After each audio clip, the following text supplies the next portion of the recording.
Magandang araw po, Sir Casper. Ako nga po pala si Melba. 47 na sa kasalukuyan. Nakatara dito sa isang bayan sa Leyte. Maraming beses na po akong nakapakinig ng mga kwento tungkol sa mga aswang sa iyong YouTube channel. Kaya naman naengganyo akong magsulat at ipadala ang sarili kong kwento at naway may mapulot na aral ang ibang mga nakikinig sa inyong channel. Simulan ko na po ang pagbabahagi ng aking kwento. Dekada 90 nang mangyari ang kaganapang ibabahagi ko sa inyo. Itong mga panahong ito, mga kaaswang, ay magbabakasyon kami ni Ate Tinay sa probinsya ng aming mga magulang. Dahil sa may sakit na at nakaratay na ang ama ng aking ina na si Lolo Jubel. 16 na taong gulang pa lang ako ng mga panahong iyon. Habang bumibiyahe kami papuntang probinsya, ay binilinan kami ng aming mga magulang na bawal makikipag-usap sa mga taong hindi kakilala. Maliban na lang sa mga kamag-anak ng aking ina. Bawal tumanggap ng pagkain o kahit anong inumin kapag may nagbigay sa amin ng makakain o maiinom. Bawal ring tumitig sa mga tao, lalo na kung makakasalubong mo ang mga ito sa daanan. Naintindihan niyo ba ang mga sinasabi ko? Tanong ng aming ina sa amin. Sabay naman kaming tumango ni Ate Tinay para wala nang maraming satsat si nanay. Ganoon po kasi yung nanay namin, mga kaaswang. Kapag hindi mo sinang-ayunan ng kagustuhan nito, paniguradong aabutin kayo ng 1 taon, kakalitan niya. Kaya naman sa tuwing may sinasabi ito sa amin, ay hindi na kami kumukontra pa. Makalipas ang mahabang oras, ay tuluyan na naming narating ang probinsya ng aking ina. Pagkababa pa lang namin sa baryo nila, ay napansin ko ang isang matandang babae sa gilid ng daanan. Masama ang titig nito sa aking ina, kaya iniwas ko na lang ang paningin ko rito bago pa mapansin ng matanda na nakatingin ako sa kanya. Maya-maya pa ay nakita kong papasalubong sa amin ang kapatid ng aking ina na si Tia Wilma. Nako, paniguradong matutuwa si tatay na nakauwi ka na rito sa bahay. Masayang wika nito sa aking ina. Pasyensya ka na, Ate Wilma. Marami lang kasi akong inaasikaso, kaya natagalan kaming makapagbakasyon. Rinig kong tugon ng aking ina. Ayos lang yon. Ang importante na kapagbakasyon na kayo at makita na ni tatay itong mga apo niya. Aniya pa, sabay hipo sa buhok ko.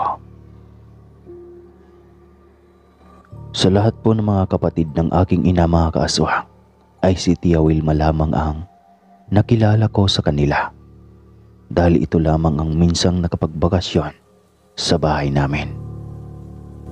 Kagad na kaming pumasok sa loob ng bahay. At doon nga ay nagkumustahan at nag-iyakan si Lolo Jubel at ang aking ina.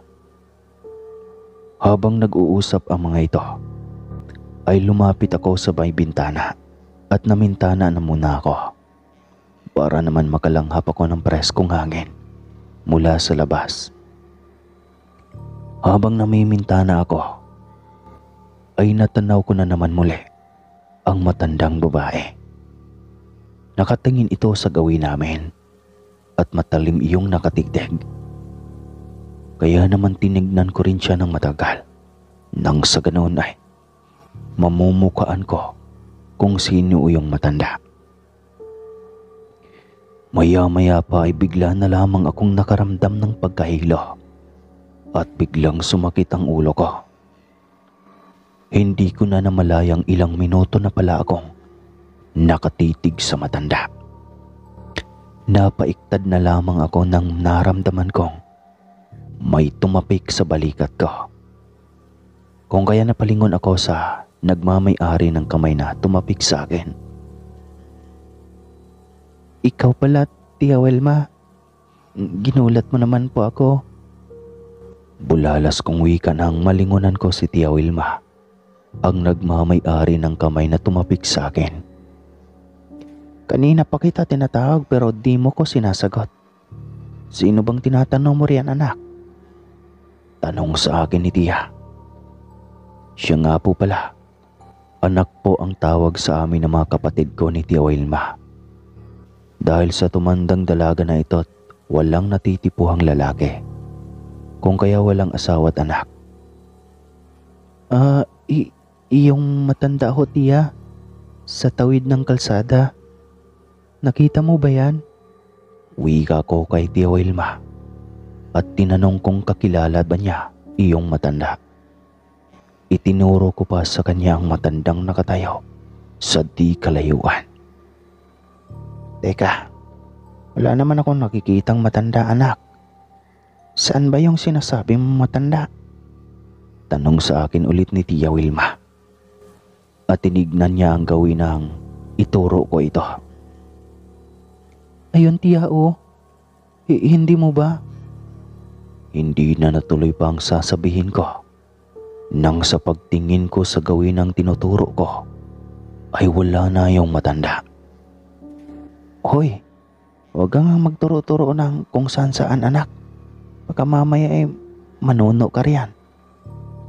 Sambit sa akin ni Tia Wilma. Napakamot naman ako sa batok at sinabing baka nagkamali lang ako ng tingin. Baka namamalikmata lang ako. Halika na sa kusina at nang makakain tayo. Pag-aaya sa akin ng tiya ko. Kaya naman kaagad na akong sumunod sa kanya sa kusina. Sandali ko pang nilingon ang bintana para maniniguradong nagkamali lang ba talaga ako at wala akong matandang nakikita. Subalit noong lingunin ko na ang bintana, ay nagulat na lang akong bigla sa kadahilan ng naroroon na naman ang matandang natanaw ko kanina at nakatayo pa rin sa kung saang pwesto ito nakatayo kanina. Akmang sasabihin ko na sana kay Tia Wilma ang tungkol sa matanda. Ngunit hindi na ako nagkaroon pa ng pagkakataon dahil sa hinatak na ako ng pinsan kong si Angeline papasok sa kusina. Si Angeline po ay anak ng isa pang kapatid ng aking ina na si Tia Conchita. Kaidaran ko lang rin siya, kung kaya siya ang unang naging kaklose kong pinsan. Pagkalapit namin sa kusina ay agara na kaming kumain. Habang kumakain kami mga kaaswang, ay hindi talaga mawala sa isip ko iyong matandang babae na natanaw ko sa labas ng bahay. Pagkat 2 beses ko na iyong nakita mula nang tumuntong kami sa baryo ng aking ina. Matapos naming kumain ay nag-aya na ang pinsan kong pumasok na kami sa kwarto at doon mamahinga at magkukwentuhan. Makalipas lang ang ilang oras, habang nagkikwentuhan kami sa loob ng kwarto, bigla na lang kaming nagulat lahat dahil sa nakarinig kami ng malakas na kalabog mula sa taas ng bubungan. Kaya naman kaagad na kaming naglabasan lahat sa kwarto at tinungo ang sala kung saan naroroon ang mga matatanda't nagkukwentuhan. Pagkalapit sa kanila ay kaagad akong nagtanong sa aking ina kung ano iyong narinig naming kalabog sa taas ng bubungan. Wala iyon, anak. Baka pusa lang yon, naghahabulan. Sige na, bumalik na kayo sa kwarto niyo. Sagot sa akin ng aking ina. Ganoon o ba? Maiksing wika ko. Akmang babalik na sana kaming magpinsan sa kwarto nang muli na naman kaming nakarinig ng kalabog sa bubungan. At sa pagkakataong iyon, ay para bang may nagbato ng sunod-sunod sa taas ng bubungan at gumulong iyon pababa. Naalerto naman ang mga magulang ko at ang aking mga tiyahin at tiyuhin sa loob ng bahay. Kung kaya agaran na nilang binuksan ang pintuan at sinilip ang labas. Magalipas lang ang ilang sandali at dahil sa wala naman silang makitang tao, napagpasyahan na lang lumabas at pinaalalahanan kaming huwag lumabas ng bahay. Nanatili lang kami sa loob ng bahay habang nakasilip sa may bintana at nagbabaka sakaling makita namin iyong taong nambato sa bubungan. Maya-maya pa ay may nasipat akong matandang babae sa di kalayuan. Nanatili lang iyon na nakatayo sa gilid ng puno ng niyog at nakaharap iyon sa gawin namin. Nakikita ko iyon mga kaaswang dahil sa nasinagan ng liwanag ng buwan ang kinatatayuan ng matanda. Kaagad ko namang itinuro iyon sa kapatid ko at sa pinsan ko. Ngunit noong tignan ko ulit ang kinatatayuan ng matanda, ay isang malaking pusang itim na nagbabaga ang mga mata ang naroroon. Wala naman insan eh. Halika na nga, pumasok na tayo sa kwarto. Hayaan na natin si tatay ang maghanap ng kung sino mang tao ang loloko-lokong nagbato sa bubungan natin. Wika sa akin ni Angeline. Sige. Maiksi kong tugon sa kanya dahil sa nakaramdam ako ng kabatakot sa dibdib. Kaya naman nagmadali na akong maglakad papasok sa kwarto namin. Makalipas ang buong magdamag na iyon ang hindi ko na namamalayan kung ano na ang nangyayari dahil sa nakatulog na ako nang makabalik kami sa kwarto. Kinaumagahan, nabungaran ko ang aking ina sa kusinang nagluluto. Gising ka na pala anak, magkape ka na riyan. Yung mga pinsan mo kanina pa nagising, wika sa akin ng aking ina. Tumangaw naman ako at agaran na nagtimpla ng kape. Habang nagkakape ako, ay naalala ko ang nangyari kagabi. Kaya naman nagtanong ako sa aking ina nang, Nay, nakita niyo po ba yung nambatong tao kagabi? Hindi nga anak eh. Baka pusa lang na naghahabulan iyon. Kagabi wala naman kasing kaming nakitang tao eh. Sagot sa akin ng aking ina.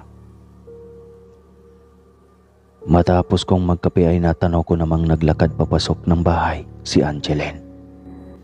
Patakbo itong lumapit sa akin at nagwika ng, Inchan, sama ka sa amin mamayang hapon. Pupunta kami sa may ilog manguha ng piepes.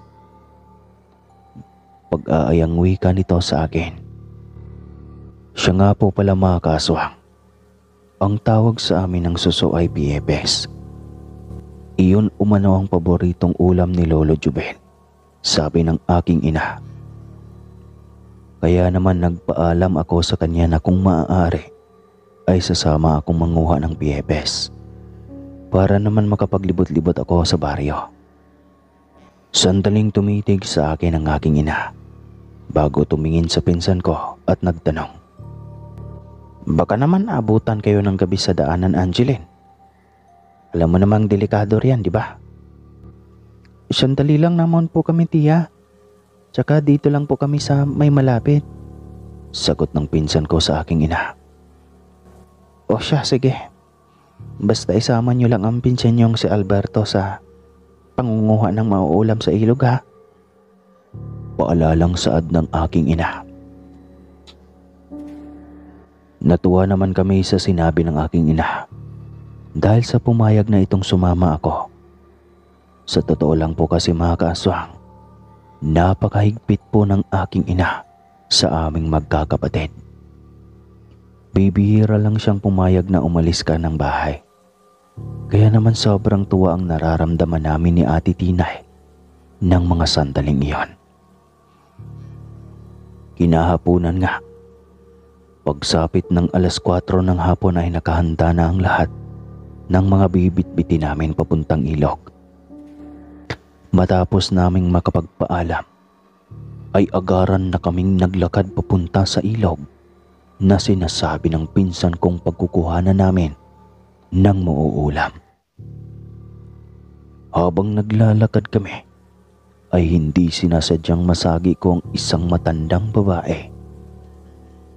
Kaagad naman akong humingi ng paumanhin sa kanya.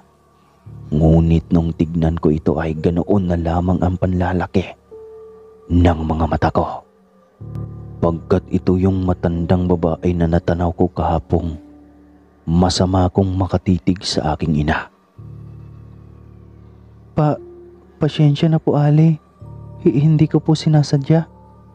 Paghingi ko ng paumanhin sa matanda at akmang hahawakan na sana ito sa baraso. Subalit mabilis na hinatak ako ni Kuya Alberto at sinabing huwag umano akong lumayo sa tabi niya. Pasyensya ka na, Aling Siling. Hindi sinasadya ng pinsan kong masagi ho kayo. Paghingi ng paumanhin ni Kuya Alberto sa matanda. Napansin ko namang nakatitig lamang sa amin ang matanda't walang imik na naglakad na papalayo. Kuya Alberto, kilala niyo po palang matandang iyon? Tanong ko rito nang makalayo na ang matanda. Oo, kapitbahay natin iyon. Pero iwasan mong matandang iyon ha. Huwag kang magmamalapit roon. Paalala sa akin ng pinsan ko. Ha? Bakit naman po, kuya? Pagtatakang tanong ko. Sinabi naman sa akin ng pinsan kong matagal na raw may alitan ng pamilya ng matandang iyon at ang angka namin. Dahil sa minsan na umanong inaswang ng matandang iyon ang aking ina. Noong huli silang nagbakasyon sa baryo at pinagbubuntis ng aking ina ang panganay kong kapatid. Dahil sa lumaki nga ako sa syudad at hindi ba paniwalain sa mga ganoong klaseng nilalang. Kung kaya binaliwala ko na lamang ang sinasabi ni Kuya Alberto. Simulat sa pool kasi ay hindi pa ako nakakaramdam o nakakakita man lang ng sinasabi nilang aswang. Sus naman si Kuya Alberto. Hindi naman totoo yung mga aswang-aswang na yan eh. Kontrang wika ko sa pinsan ko. Basta. Sa maniwala ka man o sa hindi, sundin mo na lang ang sinasabi ko. Dahil ako ang nakakatanda niyong pinsan. At mas alam ko ang mga nangyayari dito sa baryo natin. Dahil dito na ako ipinanganak at lumaki. Wika niya sa amin. Hindi na ako umimik pa dahil sa nakarating na kami sa ilog. Pagkat masyado akong namangha sa mga naggagandahang tanawin. Kahit napawang mga talahiban at naglalakihang puno lang ang nasa paligid ng ilog, ay napapaisip akong ang sarap siguro manirahan sa tabi ng ilog na iyon. Bukod sa napakatahimik ng buong paligid at tanging huni ng ibon at rumaragas ang tubig lang ang iyong naririnig, napaka-presko pa ng hangin at ang lamig. Sobra akong naaliw sa pangunguha ng mauulam habang ang ate ko naman at si Angeline ay masaya ring nanghuhulit. Dinudukot sa ilalim ng bato ang mga hipon. Sa gilid lang yun ng ilog na hanggang paalang ang lalim. Maya't maya rin ay pinapaalalahanan ako ni Kuya Alberto na huwag pumunta sa malalim at baka malunod umano ako o kaya madulas sa mga batong maaapakan ko. Sa totoo lang po kasi mga kaswang, kaming dalawa lang ni Angeline ang pinakabatang edad sa aming magpipinsan. Kaya naman palagi sa akin at kay Angeline nakabantay si Kuya Alberto. Nang mga sandaling iyon nga'y naisip kong grabe naman si Kuya Alberto. Mas mahigpit pa siya magbantay kaysa sa mga magulang ko. Dahil maya't maya ay pinapaalalahanan at sinasaway akong huwag pumunta sa malalim na parte ng ilog. Melba, dito ka lang sa gilid ng ilog mamulot ng piepes. Huwag dyan sa malalim. Saway sa akin ng kapatid ko. Dahil hindi ko napapansing papunta na pala ako sa malalim. Marami kasi akong nakita mga piepes na nakakapit sa bato. Kaya naman pulot lang ako ng pulot. Hoy, ano ba? Huwag kang makulit. Dito ka banda sa may mababaw lang. Saway muli ni Ate Tinay. Oo na po. Maiksi kong tugon. At agaran na akong naglakad papunta sa gilid. Makalipas lang ang isang oras, ay napansin kong malapit ko nang mapuno ang lagayan ko.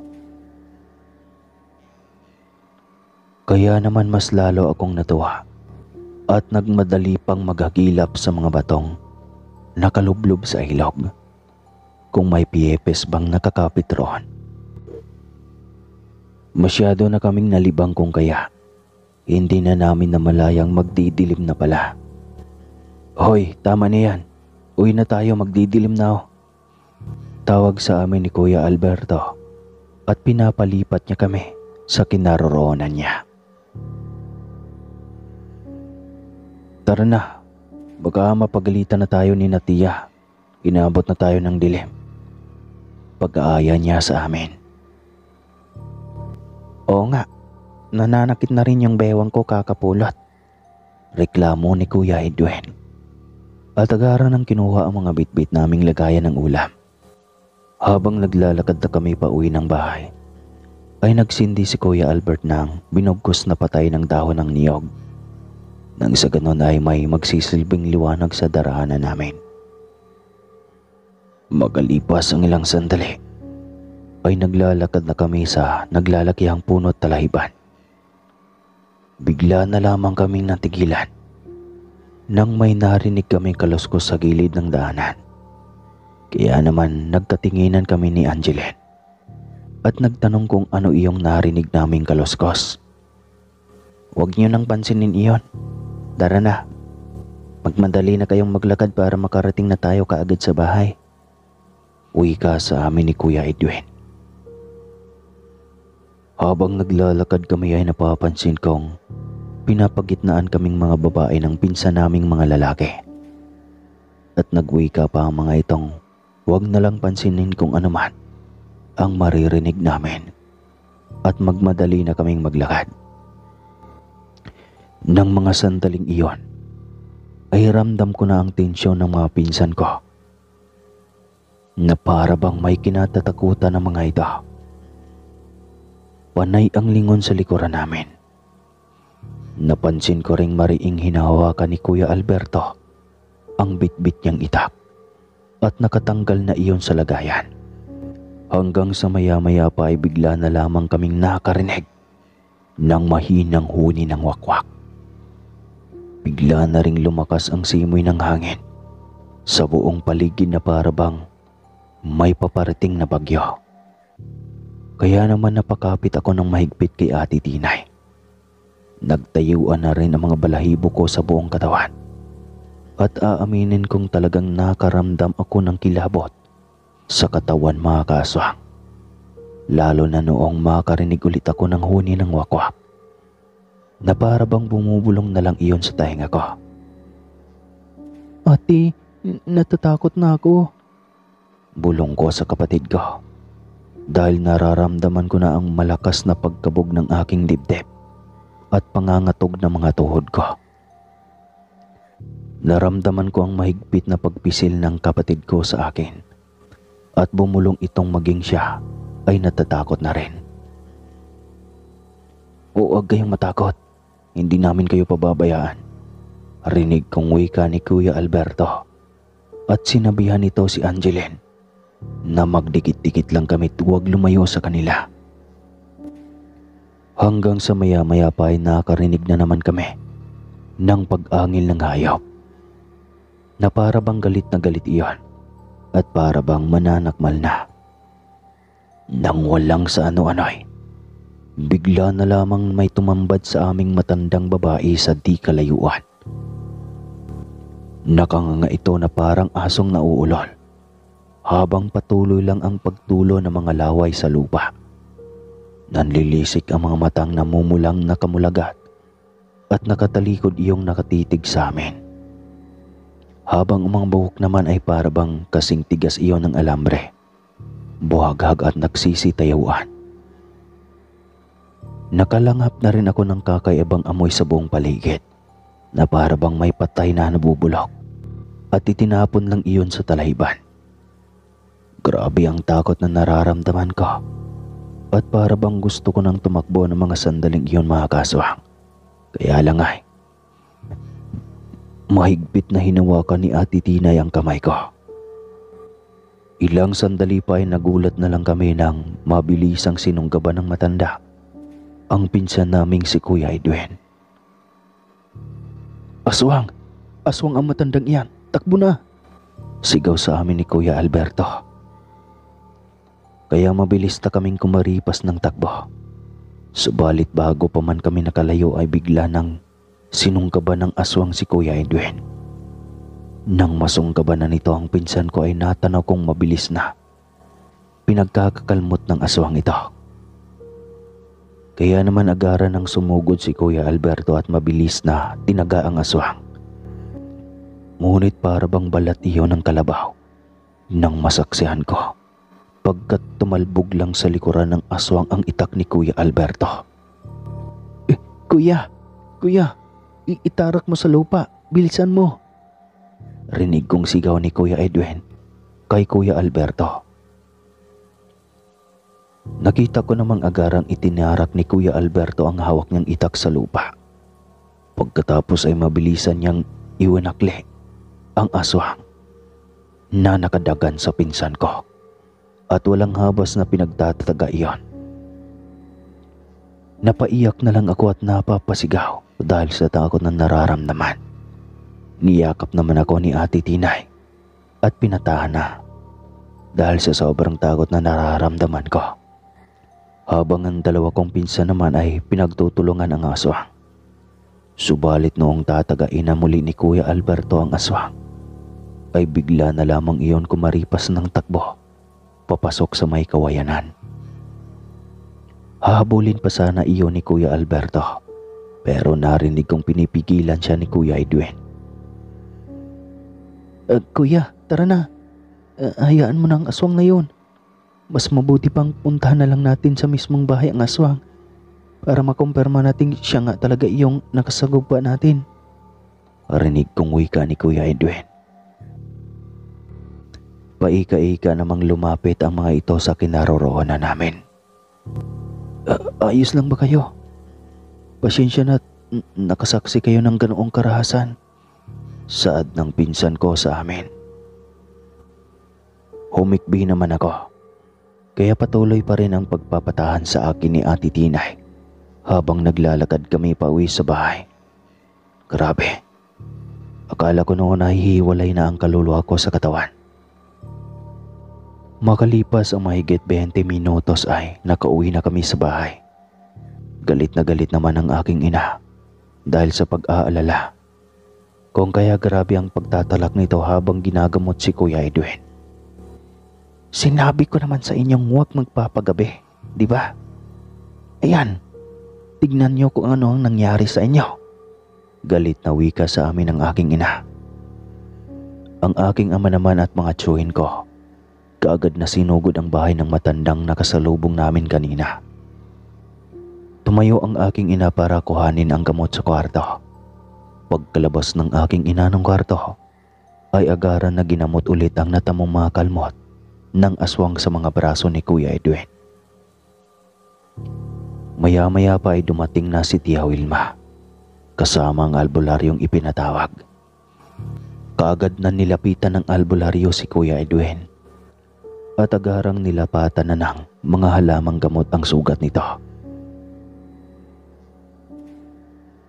Tragis talagang mga aswang na yon. Makikita niyang hinahanap niya. Ilang beses ko nang binalaan niyon pero hindi pa rin nagtanda. Rinig kong wika ng matandang albularya. Matapos gamutin ng matandang albularyo ang pinsan ko, ay lumapit naman sa akin at nakita kong nagsasalita ito ng mga salitang hindi ko maintindihan. Pagkatapos iyon ay inihip iyon sa bunbunan ko at sa noo. Nang matapos ay napapansin kong unti-unting kumalma ang pakiramdam ko at nakakahinga na rin ako ng maluwag. Dahan-dahan na ring tumibok ng normal ang puso ko. Hindi katulad kanina na parabang tumatakbo ako ng napakabilis at sobrang lakas. Sunod-sunod ang pagtibok ng puso ko. Ganoon ang nararamdaman ko noong hindi pa ako ginagamot ng albularyo. Huwag ka nang mag-alala, iha. Magiging maayos ng pakiramdam mo. Kaya ipanatag mo na ang sarili mo. Saad ng albularyo. Matapos akong gamutin ng albularyo, ay sandali itong nagpaalam pagkat may pupuntahan lamang umano ito. Nakita kong tumango ang aking ina bago lumabas ng bahay ang albularyo.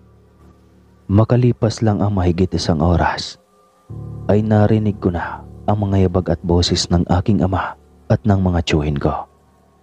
Nag-uusap ang mga ito habang papasok sa loob ng bahay.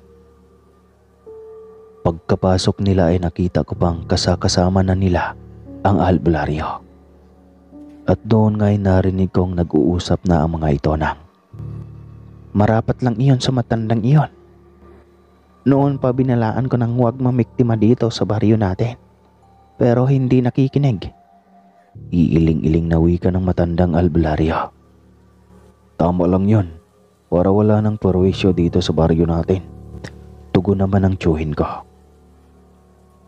Nalaman ko ring matagal na palang may alitan ang aking ina at ang matanda. Bago pa man siya aswangin ito noong ipinagbubuntis niya ang panganay kong kapatid. Kinabukasan ay nabalitaan na lang naming namatay na ang matandang kapitbahay nilang bantog na aswang. Simula nga noon mga kaaswang, ay hindi na talaga ako nagpapagabi sa labas ng bahay. 6:00 pa lang ng hapon ay nasa loob ng bahay na ako. Hanggang sa makalipas ang ilang buwan at pumanaw na si Lolo Jubel. Bumalik na kami sa lugar namin. Simula noon ay hindi na muli pa akong nakaranas ng mga kababalaghan tungkol sa aswang. At hanggang dito na lang po ang aking kwento mga kaaswang. Maraming salamat po sa lahat ng nakikinig ngayon. Muli po, ako po si Melba ng Leyte. Ingat mga kaaswangit.